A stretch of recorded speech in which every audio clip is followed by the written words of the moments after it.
Please welcome to the stage the Chief Executive Officer of Tenet Healthcare, Trevor Fetter.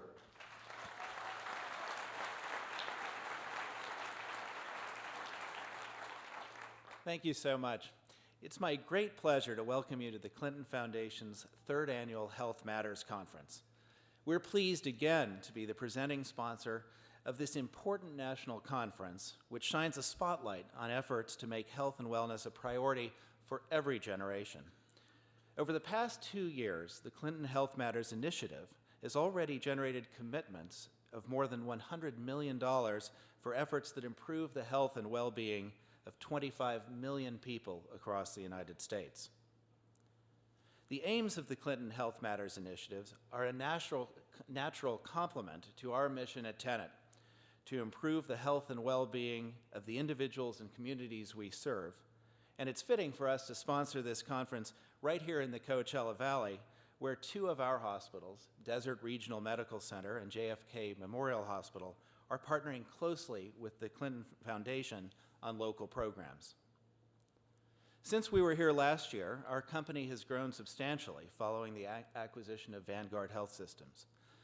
With more than 100,000 employees and $15 billion in revenues, we operate nearly 80 hospitals and 180 outpatient centers across the United States. Annually, we provide more than $800 million in uncompensated care. And here in the Coachella Valley, our 2 hospitals provide more than 55% of the care to Medi-Cal and indigent patients. Beyond our medical facilities, we are positively impacting people's lives through our 6 health plans, 5 accountable care organizations, and our Conifer Health Solutions Division, which manages population health that helps intervene in the care of more than 4 million people. With the broad scope of our services, our mission extends well beyond treating the sick. Our goal is to keep people well and to help them live healthier lifestyles. And every day we work to find ways to partner with our patients, employees, and communities to enhance their long-term health and well-being. At last year's conference, we pledged to promote healthy eating habits for our employees, patients, and visitors in our hospitals. All 49 hospitals that we owned at the time of last year's conference have adopted vision statements and action plans to promote healthy eating habits, and approximately 80% of those hospitals now provide nutritional information about the items that are served in the hospital cafeteria.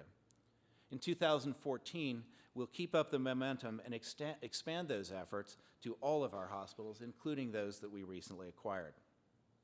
I want to express our appreciation to the Clinton Foundation for providing us the opportunity to support this important conference and for bringing together so many leaders from different areas who are making pledges and making changes. Since the first conference 2 years ago, the Clinton Health Matters Initiative has had a meaningful impact on improving the health of our country. These efforts are just the beginning of what we can achieve together. We look forward to continuing our strong partnership with the Clinton Foundation to advance the meaningful work the Foundation is doing right here in the Coachella Valley and in other communities that we serve across the country. So it's my great pleasure to welcome you to the beautiful Coachella Valley and to launch the third annual Health Matters Conference, and finally, to introduce our host.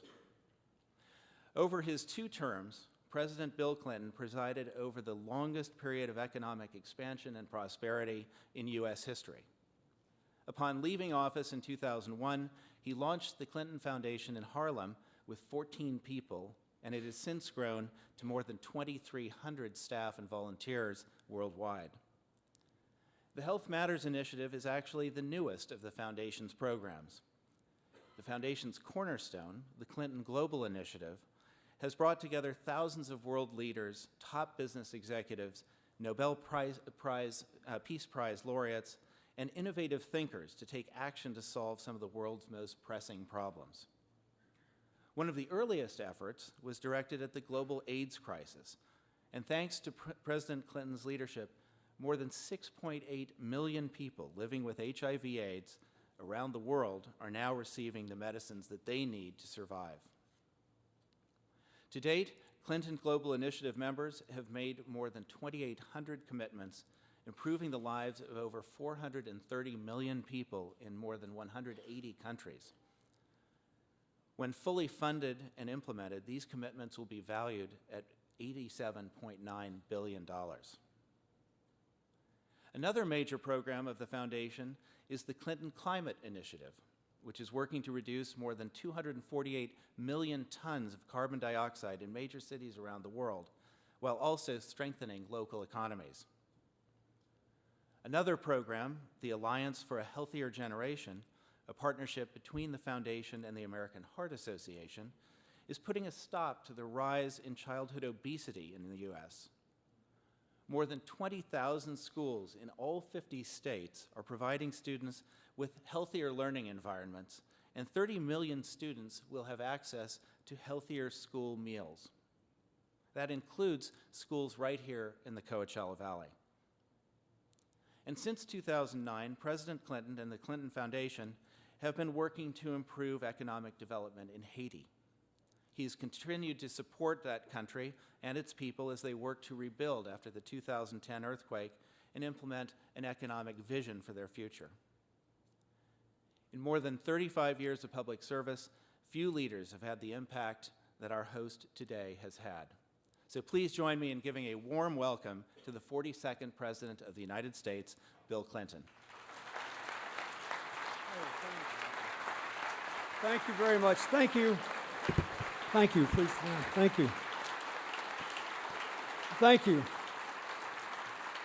Thank you.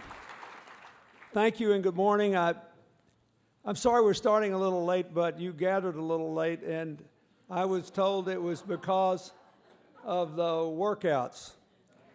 And a lot of you are nodding your head, and I thought, I can just wait. We're getting into this silly season, you know, where everything's reported in a political context. So I could just see the headline. Clinton hospitalizes attendees to health conference. Tries to make money for sponsor.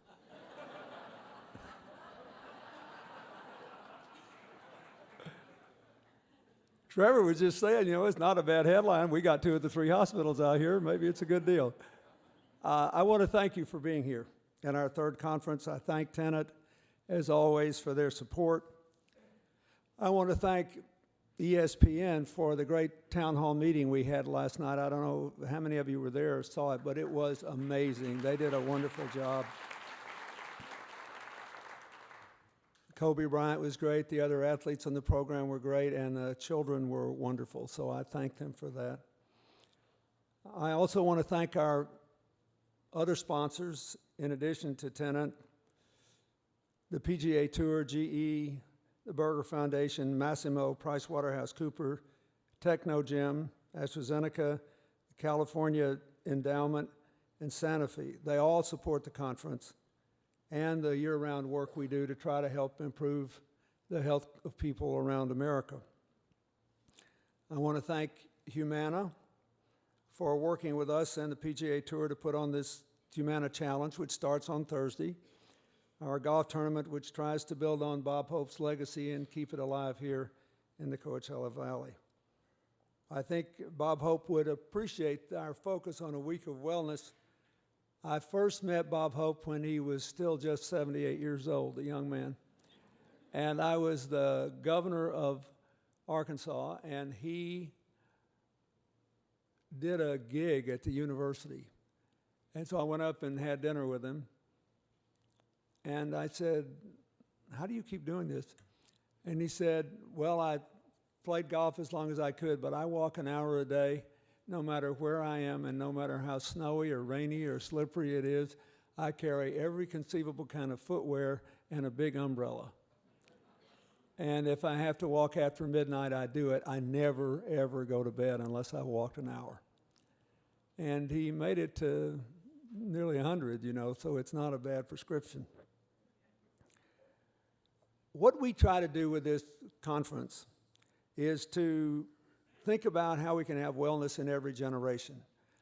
Most of you here know that this Health Matters idea grew out of the good results we had in trying to tackle the childhood obesity epidemic, and that's what it is. I think at the time we started, certainly our biggest public health problem, perhaps still is. And I want to thank all the people who work in the Alliance for a Healthier Generation. I was introduced by one of our young advisory board members last night who came all the way from Miami. But after doing what we could to reduce the number of bad calories in drinks going to our schools by 90% and trying to lead the way towards what is now a new nationwide movement to upgrade the quality of health in the schools through the cafeteria offerings, and working in 20,000 schools on exercise programs. We're now moving outside the schools on that, but it was clear to me that there was way more needed to be done if we were going to both improve the health and wellness of Americans and bring the percentage of our income we're spending on health care closer to the global average. One of the reasons for growing income inequality in America, which is a dot most people never connect, is that as recently as 3 years ago, we were spending 17.8% of our income on health care, and no other country was spending more than 11.8% of their income on health care, no other rich country. So that was $1 trillion a year that was going to health care that otherwise might have gone into not only hiring more people, but raising the incomes of people who were at work. It also reduced the disposable income of virtually every American who either had health insurance and was paying for it or had to pay out of pocket for cost. I'll say more about that in a minute. The good news is, for all this trouble in the individual market, we are now down to 17.2% of our income being spent on health care, because for the last 4 years we've had inflation under 4% for the first time in half a century. But there are economic as well as healthcare implications to the trajectory we are on.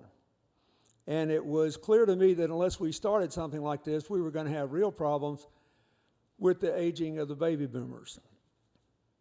I am the oldest of the baby boomers. I hate that. But anyway, there it is. And so we're just getting started on this. And if you live to be 65 in America, you've already got a life expectancy if you're a woman of about 85, and if you're a man of about 82 and a half, and it's just going to get, we're going to live longer, and if we don't live better, we're going to impose an unconscionable burden on our children and their ability to grace our grandchildren, and reverse all these trends that are now well on the way toward greater health and being closer to our global competitors in the actual money we have to allocate to caring for people who are sick. So that's why we're doing this. Today you will hear announcements from people designed to fill in the blanks about how we can improve the health of all Americans, that include partners like Humana and NantHealth, Facebook, MTV, the JED Foundation, the James Beard Foundation, and many others. I am excited about them. We are announcing today that the Health Matters Initiative partners are making $100 million in new commitments that will impact more than 50 million people. That's about 1 in 6 Americans in a positive way. I want us to just keep doing this. This is something we are trying to change the whole ecosystem of America as it relates to health and wellness. And I'm thrilled about it. I'm particularly thrilled because of the commitments that were announced last year. 90% of them have either been completed or are underway and on their way to completion. That's a pretty good thing when 9 out of 10 of the people who tell you they'll do something do it.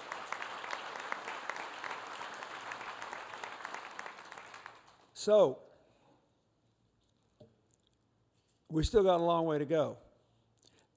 Every international ranking says that we're great at some things like cancer treatments, but we're light years ahead of every other country in the percentage of our income that we devote to health care. But if you measure us in terms of life expectancy and health and wellness indicators, we have, in every international survey I have seen in the last 10 years, ranked somewhere between 25th and 33rd of all the rich countries in the world.